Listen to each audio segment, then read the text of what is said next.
So, what exactly are these? Well, you can think of them as high-strength clamps for securing building services. And because you're not drilling into any concrete, you completely get rid of hazardous silica dust, which, is a huge deal for site safety. Okay, first up, the advantages. The real game changer here is that it's zero impact. Since you're clamping instead of drilling, you don't damage the decking or mess with the building's fire integrity.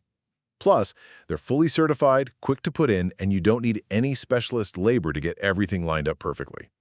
Second, let's talk about who's doing the work and what you'll need. If you're the contractor, safety's on you. You'll need the right wedges and locking plates.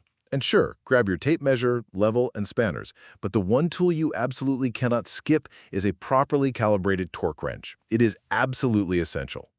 Finally, let's cover the right way to install and the common mistakes.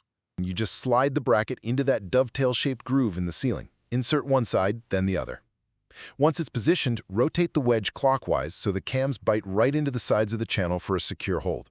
Finally, precision matters with tightening. You absolutely cannot guess the torque here. You need a torque wrench to hit exactly 10 Newton meters on that nut. Timing is everything. You can only install these after the concrete has reached its full strength. Any sooner and you could actually deform the decking. Some major red flags: never apply sideways loads and don't use swivel joints. And remember that torque wrench? This is where it's non-negotiable. Over or under tightening puts the whole system at risk. Just stick to the manufacturer's guidelines, and you'll get a secure, adjustable installation with zero impact on the building. Stick to those specs, and you'll have a hold you can trust.